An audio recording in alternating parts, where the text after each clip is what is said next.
So question number 22 में एक function F x non uniformly define किया हुआ है जो कि 0 से 1 के बीच में कुछ एक्स स्क्वायर प्लस ए है और 1 से 2 के बीच में 2x प्लस बी है, राइट। और जी एक्स फंक्शन भी वैसे ही 0 से 1 में 3x प्लस बी है और एक्स क्यूब 1 से 2 के बीच में है। तो if derivative of f x with respect to g x at x equal to 1 is equal to lambda, मतलब इन्होंने ये वैल्यू दे रखी है d f x upon d g x.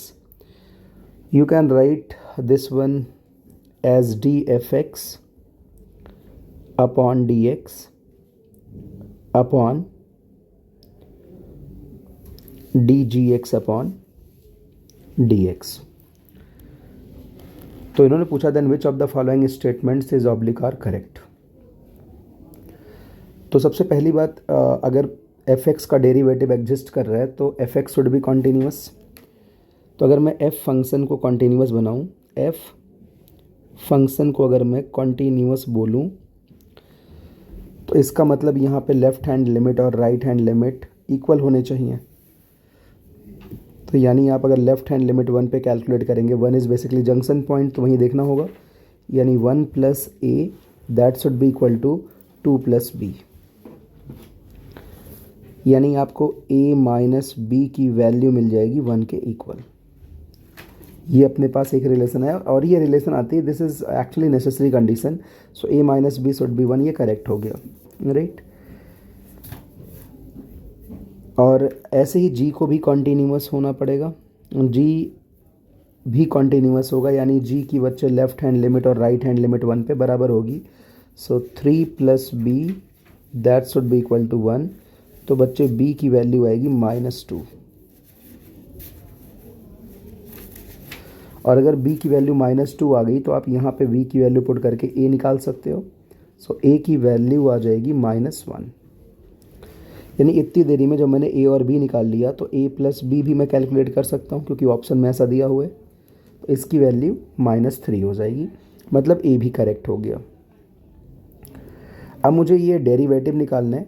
अब एक्चुअली मैंने फंक्शन को कॉन्टीन्यूअस तो बना ही लिया 1 पे, तो मैं 1 पे लेफ़्ट और राइट हैंड डेरिवेटिव देख लेता हूँ f के लिए. तो f फंक्शन के लिए left hand derivative at 1 LHD. तो बेसिकली लेफ़्ट हैंड में पैराबोला है, तो पैराबोला को आप डिफरेंशिएट करिए, यानी d of d x square plus a, और इसमें x की वैल्यू क्या रखनी है 1, that is left hand derivative. तो इसकी वैल्यू 2 आ जाएगी. सिमिलरली आप राइट हैंड डेरिवेटिव कैलकुलेट कर लीजिए. तो बच्चे राइट हैंड साइड में लाइन है सिंपली, तो कैलकुलेट करने की कोई रिक्वायरमेंट नहीं, स्लोप 2 आ गया. इट मीन्स ये फंक्शन डिफरेंशिएबल है, क्योंकि left hand derivative right hand derivative बराबर हैं. और डेरिवेटिव की वैल्यू कितनी आ रही है 2 के इक्वल. सिमिलरली जी के केस में आप देख लीजिए. तो अगर जी के केस में मैं कैलकुलेशन करूँ तो जी के केस में जो लेफ्ट हैंड डेरिवेटिव होगा दैट इज सिंपली 3, क्योंकि ये एक लीनियर फंक्शन है. और राइट हैंड डेरिवेटिव के लिए आप डिफरेंशिएट कर लीजिए, तो राइट हैंड डेरिवेटिव भी 3 आ जाएगा. तो अब आप ये वैल्यू यहाँ पे लिख सकते हैं D f x upon D x upon d g x upon D x, that will be simply F का डेरिवेटिव 2, यानी 2/3. और यही आपका लैम्डा है. तो लैम्डा की वैल्यू 2/3 आ गई. ए और बी भी आपके पास अवेलेबल हैं.